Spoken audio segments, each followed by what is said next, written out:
네, 안녕하세요 여러분. 전 태영 작가이고요. 오늘은 소니에서 새롭게 등장한 50mm 조리개 1.4 G마스터 렌즈를 집중 리뷰하는 시간을 가져보도록 할 텐데요. 자, 이번 영상을 위해서 해당 렌즈를 가지고 제가 사진과 영상을 다양한 장소와 환경에서 촬영하고 또 테스트도 한번 해보았으니까요. 이번 영상 처음부터 끝까지 쭉 봐주시면서 이번 렌즈에 대한 구매를 고려하고 계신 분들은 많은 관심과 사랑 부탁드리겠습니다. 자, 우선 렌즈 외관부터 한번 살펴보실게요. 이번 렌즈는 50mm G마스터급 렌즈라는 게 사실 믿기지 않을 정도로 굉장히 작고 가볍고 컴팩트하게 출시가 되었는데요. 무게가 516g으로 이제 다른 컴팩트 렌즈 24mm, 35mm G마스터 렌즈와 차이가 거의 없다라고 보시면 되고요. 부피도 마찬가지로 높이가 96mm로 아까 말씀드렸던 24, 35와 차이가 거의 없습니다. 자, 이러한 무게와 부피가 사실 단순히 컴팩트하게 나와서 좋다라는 의미를 훨씬 더 뛰어넘는 어떤 전략이 또 숨어 들어가 있는데요. 자, 우리가 보통 영상 촬영을 할 때 짐벌이라는 도구를 많이 쓰게 됩니다. 지금 제가 말하려고 하는 내용은 현직 작가님들이 특히나 많이 공감을 하실 텐데, 자, 만약에 짐벌에다가 이 광각 촬영을 하기 위해서 24나 35 G마스터 렌즈를 쓰다가 이제는 깊이감과 포커싱을 좀 주고 싶다라고 했을 때 기존에 여러분들이 갖고 있었던 이 조리개 1.2의 50mm G마스터 렌즈를 교체를 한다고 한다면 이 무게와 부피가 서로 간에 다르기 때문에 해당 짐벌의 밸런스를 다시 잡아야 됩니다. 그런데 현장에서 굉장히 바쁘고 다이나믹하게 돌아가는 상황에서 짐벌 밸런스를 맞추고 있다는 게 현실적으로 좀 불가능하거든요. 그래서 보통 영상 작가님들이 어떻게 하냐면 짐벌을 2대를 구매를 해서 한 대는 이미 50.2 렌즈를 셋업을 해놓고 촬영들을 이렇게 신속하게 처리를 하시는 거죠. 하지만 이번에 나온 이 50mm 1.4 G마스터 렌즈 같은 경우에는 그럴 필요 없이 24와 35와 굉장히 비슷하기 때문에 렌즈만 바디에 교체해서 짐벌 밸런스를 다시 맞춰야 되는 번거로움이 없다라는 겁니다. 그래서 가장 유용하다라고 알려진 단렌즈죠. 24, 35, 50mm 렌즈들이 하나의 짐벌 시스템으로 묶이게 되기 때문에 훨씬 더 신속하고 효율적으로 우리가 촬영을 진행을 할 수가 있게 되었습니다. 또 같은 맥락으로 필터 구경도 24와 35와 동일하게 67mm로 출시가 되었거든요. 그래서 여러분들이 ND 필터 등과 같은 여러 종류의 필터들을 다른 단렌즈들과 쉽게 바꿔가면서 촬영을 할 수 있다는 큰 장점이 생겼습니다. 자, 이런 부분들만 고려해도 이번 50mm 1.4는 워크플로우에 있어서 굉장히 매끄럽고 신속하게 일을 진행해주는 렌즈이기 때문에 충분히 매력 있는 그런 제품이라고 볼 수가 있겠습니다. 또 기존 50.2 G마스터 렌즈와의 무게 차이가 262g 정도가 나거든요. 그래서 여러분들이 장시간을 촬영을 한다, 사진이 본업이다 하시는 분들에게는 좀 더 가벼운 렌즈가 체력적으로 많이 부담을 덜어줄 수 있는 그런 매력 포인트가 있다 라고 말씀을 드릴 수가 있겠습니다. 자, 렌즈 외관은 다른 G마스터 렌즈들과 동일하게 이 초점 링, 초점 고정 버튼, 조리개 링, 조리개 인덱스, 초점 모드 스위치가 있고요. 반대편에는 조리개 잠금 스위치와 조리개 클릭 스위치가 들어가 있습니다. 자, 렌즈 내부를 한번 보시면요. 초저분산 XA 렌즈 2매가 들어가 있고요. 색수차를 잘 잡아주는 2D 렌즈가 포함되어 있어서 총 13에 11군으로 구성이 되어 있습니다. 그렇기 때문에 해상도 측면에서도 매우 훌륭한 퀄리티를 보장을 할 수가 있고요. 소니 나노 AR도 같이 입혀져 있기 때문에 플레어도 정말 많이 억제된 모습을 직접 확인을 할 수가 있었습니다. 자, 플레어는 제가 테스트로 또 보여드릴 테지만 테스트 영상을 만들기 위해서 직접 해당 렌즈가 플레어를 잡아야지 보여드릴 수가 있는데 쓰면서 플레어 자체를 많이 발생시키지 않는 렌즈이기 때문에 이게 플레어 테스트를 하는데 고생을 좀 많이 했습니다. 그래서 최대한 플레어가 많이 발생할 수 있는 환경인 실내의 환경을 매우 어둡게 진행을 했고요.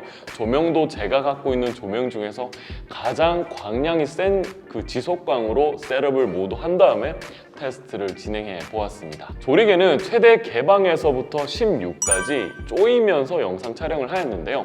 이 억제력도 억제력인데 이 플레어 모양도 부담스럽지 않고 아주 예쁘게 나오는 것을 확인할 수가 있어서 여러분들이 사진이나 그 영상을 촬영할 때 플레어를 미적 요소로 활용하시는 분들도 많을 텐데요. 그렇게 여러분들이 이 플레어를 보신다면 부담 없이 쓸 수 있는 렌즈라고 판단이 되었습니다. 그리고 렌즈와 함께 제공되는 이 후드를 착용하게 되면 훨씬 더 플레어가 억제가 되기 때문에 사실 플레어에 대한 걱정은 제가 테스트를 하면서 느낀 거는 굳이 할 필요가 없다라고 개인적으로 생각을 합니다. 또 이번 렌즈를 사용하면서 제가 제일 만족했던 부분이 바로 포커스 브리딩 성능인데요. 원래 이 프레임 안에서 가까이에 있는 A라는 피사체 그리고 멀리 있는 B라는 피사체에 초점을 옮기게 되면 보통의 렌즈들은 초점을 바꿀 때 한번 꿀렁하는 현상이 나타나는 게 일반적이었습니다. 보통 이런 부분들을 피할 수 있는 것이 바로 이 시네마급 바디와 렌즈라고 볼 수가 있겠는데요. 하지만 소니가 최근에 출시하는 G마스터 렌즈들은 모두 시네마 렌즈와 마찬가지로 굉장히 부드럽게 초점 변경을 할 수 있는, 즉 포커스 브리딩이 가능해졌습니다. 그래서 영상 작업하시는 분들은 이 굉장히 시네마틱하게 공간감을 줄 수 있는 렌즈가 이번 50.4라고 볼 수가 있겠습니다. 진짜 예쁘게 잘 잡히는 모습을 테스트로 확인을 했기 때문에 여러분들도 테스트 영상 보시면서 느끼신 바가 있을 것 같습니다. 자, 이 최소 초점 거리도 한번 이야기를 할 텐데요. 아쉽게도 접사 성능은 그렇게 뛰어난 제품이 아니었습니다. 그래서 매크로 촬영을 전문으로 하시는 분들은 이 후보정을 할 때 크롭을 좀 염두에 두고 촬영을 하시게 되면 해당 부분을 해결할 수 있을 것 같습니다. 어쨌든 조금 아쉬운 부분이라고 볼 수가 있겠네요. 자, 지금 포커스 잡고 있고 계속 얼마만큼 잡는지 들어갈 지금 잡고 있어요. 지금 못 잡고 있고, 자 다시 눈까지 잡는 수준까지 렌즈 쳐다보고 이쪽 방향 오케이.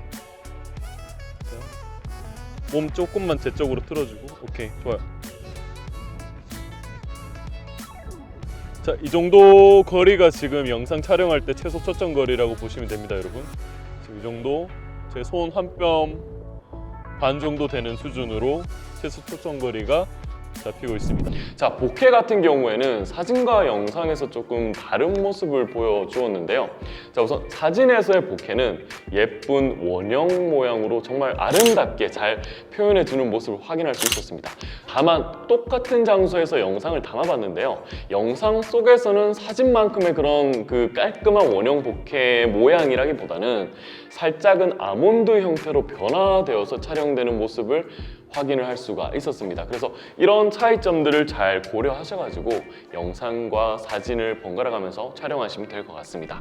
아웃포커싱은 조리개 1.4 최대 개방으로 촬영을 진행해 봤는데 굉장히 부드럽게 잘 표현이 된다고 느꼈습니다. 자, 특히 50mm라는 표준 화각이죠. 우리가 이 렌즈를 쓰는 이유가 아웃포커싱에 대한 기대도 굉장히 크다라고 생각을 하는데요. 그런 부분에 있어서 이번 렌즈는 별 걱정 없이 시네마틱한 그런 뒷배경 흐림 효과를 충분히 뽑아낼 수 있는 렌즈다라는 것을 또 테스트를 통해서 확인을 할 수가 있었습니다.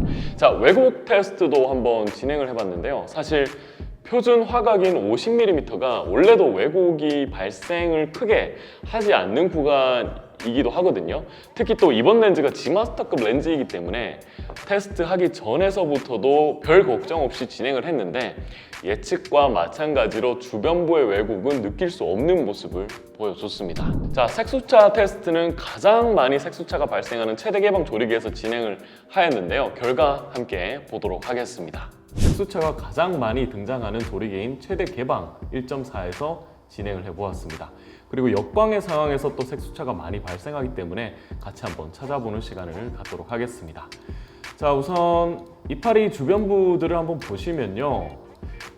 이 정도면 양호하죠. 색수차가 보통은 이제 보라색, 초록색, 빨간색 등의 그런 잡색깔이 띠는 현상을 의미하는데 여기 조금 있죠.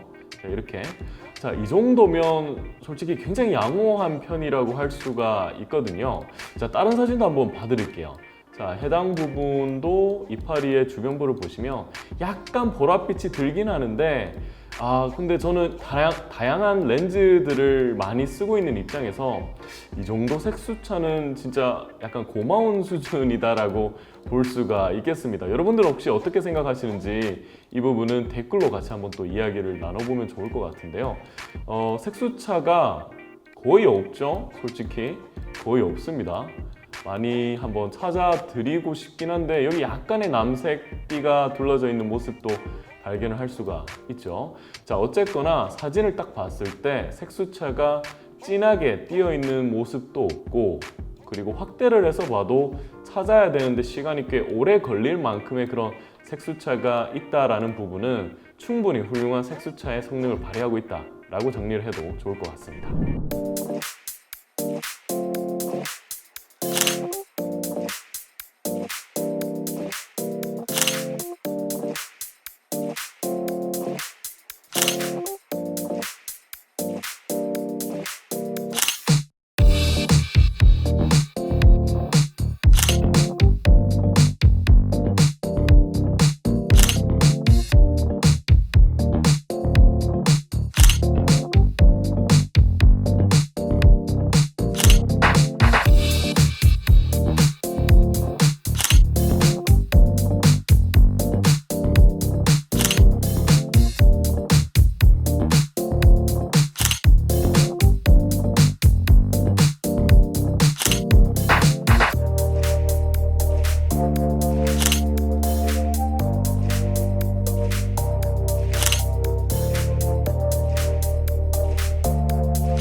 자, 마지막으로 해상력 테스트인데요.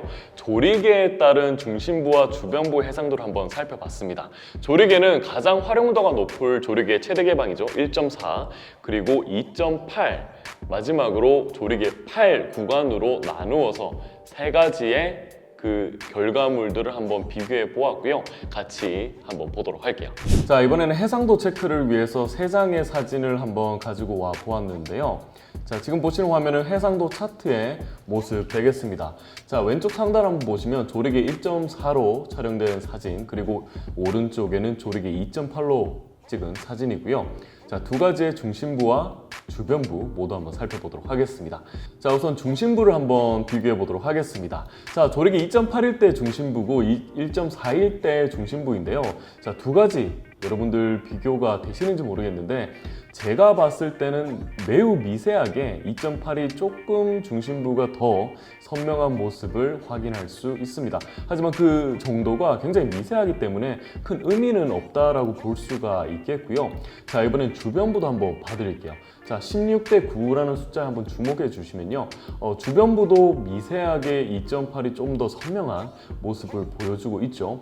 하지만 그 정도가 아까와 마찬가지로 크게 차이가 나지 않기 때문에 충분히 최대 개방의 조리개에서도 사진 촬영하시는 데 있어서 퀄리티를 걱정할 필요는 없겠다라는 생각이 듭니다. 자, 이번엔 조리개 8로 찍은 사진과 조리개 최대 개방의 사진을 한번 비교해 드릴 건데요. 자, 중심부 한번 보도록 하겠습니다.